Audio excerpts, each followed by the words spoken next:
Il est directeur général du CIC et par ailleurs numéro 2 du groupe CM11 qui rassemble 11 fédérations du Crédit Mutuel.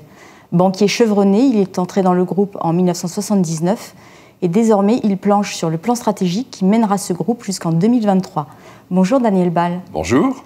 Alors dans ce plan stratégique, vous avez bouclé le tour de France des caisses pour voir les directeurs.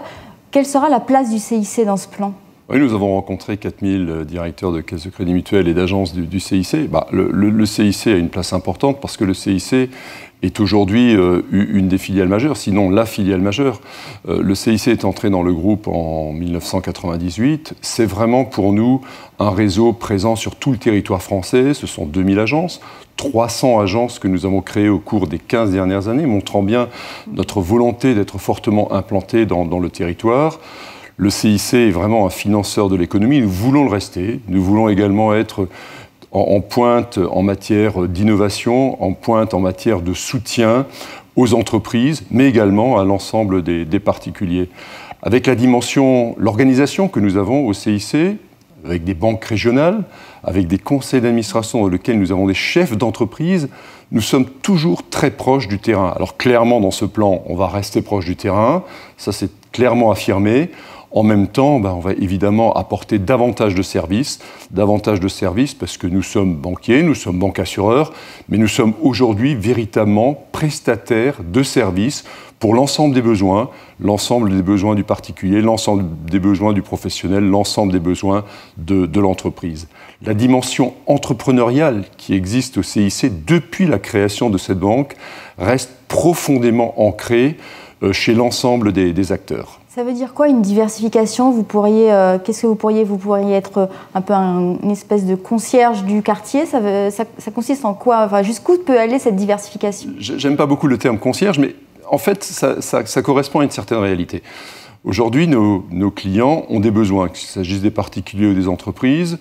Bon, si je prends le besoin de se loger, ce besoin ne se traduit pas par nous simplement par l'octroi d'un prêt à l'habitat. Évidemment, c'est quelque chose qu'on fait depuis très longtemps. Au-delà, c'est toute une gamme de services que nous devons apporter jusqu'à faciliter le déménagement, jusqu'à faciliter les formalités, jusqu'à avoir un accès à des services à la personne dont on peut avoir besoin lorsqu'on est propriétaire d'un logement. Alors, il y a aussi tout un mouvement de digitalisation. Orange annonce le lancement de sa banque le 2 novembre. Il y a aussi beaucoup de néobanques. Est-ce que cet acteur Orange vous fait peur ? Écoutez, Orange Bank vient sur le marché de la banque. C'est un concurrent supplémentaire, un de plus. On ne néglige jamais les concurrents, ce serait une erreur. C'est une banque en ligne un petit peu particulière. Pour ce qui nous concerne, on n'a pas de banque en ligne en tant que telle. Par contre, notre volonté est toujours d'offrir à nos clients, dans leur espace de banque à distance, le meilleur de la banque en ligne. Et puis, ça fait plus de 10 ans que nous sommes également opérateurs de téléphonie mobile.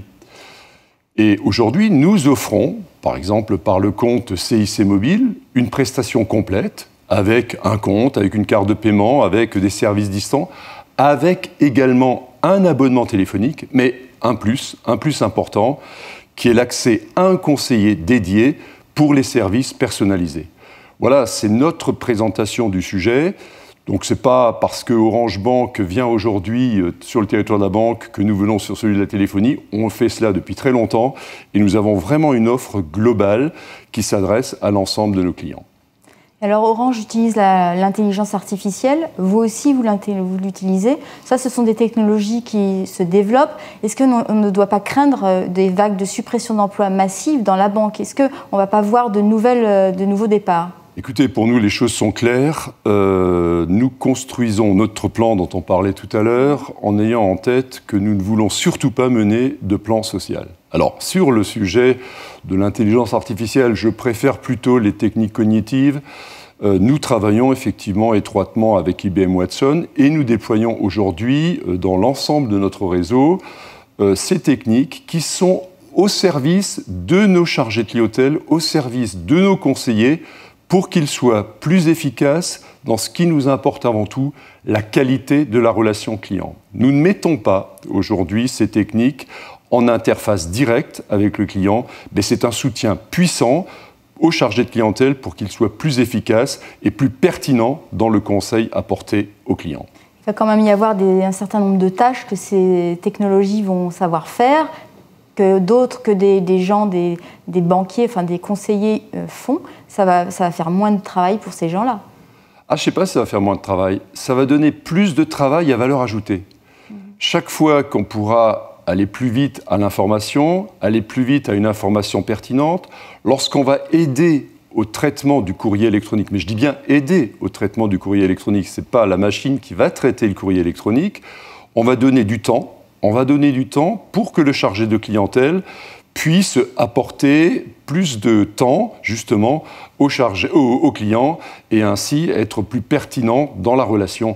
Pour nous, la relation avec le client, c'est clair, dans ce plan stratégique, on maintient le client au centre de notre dispositif et le chargé de clientèle au cœur. Alors évidemment, tout devient digital aujourd'hui. Et on doit être en pointe du digital parce que le client fera le choix. Le client aura une relation de plus en plus omnicanale avec nous. Il n'y a pas de doute. Mais à un moment, pour tout ce qui est valeur ajoutée, le chargé de clientèle sera là. Donc donnons-lui les moyens, donnons-lui le temps. Alors il y a aussi tout un enjeu de synergie, d'efficacité dans la banque.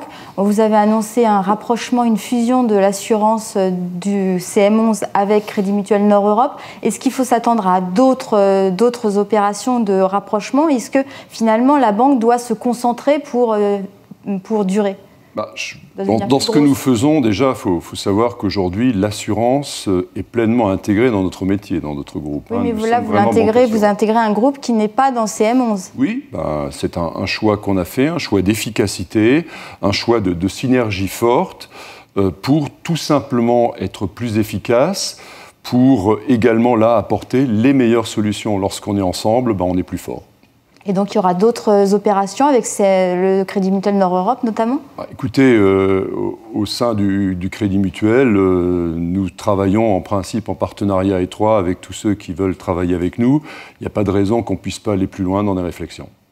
Et plus globalement, on parle donc de concentration, la consolidation européenne qui en ce moment est au cœur de l'actualité avec la possible vente de Commerzbank. Est-ce que vous voulez être un acteur de cette consolidation européenne? Groupe CM11. On est aujourd'hui présent en Europe, notamment en Allemagne, notamment en Espagne. Lorsque des opportunités se présenteront, on pourra les regarder, mais en étant vigilant, en regardant la taille, en regardant surtout si ça a du sens par rapport à ce que nous faisons déjà. Bon, clairement, pour répondre à la question que vous posez, si le sujet est de savoir si on va être candidat pour Commerzbank, la réponse est évidemment non. Par contre, pourquoi ne pas regarder certains aspects traités par ce groupe? On verra, on se posera les questions. D'une manière générale, et on revient à notre plan stratégique, si on doit avoir des opportunités de croissance, on les regardera. Il faut qu'elles soient cohérentes par rapport à notre organisation aujourd'hui et que surtout on soit capable de pleinement les intégrer pour que ça soit efficace et que ça ait du sens par rapport à notre fonctionnement. Merci Daniel Bal, merci à vous et je vous donne rendez-vous pour un nouvel invité des Échos demain.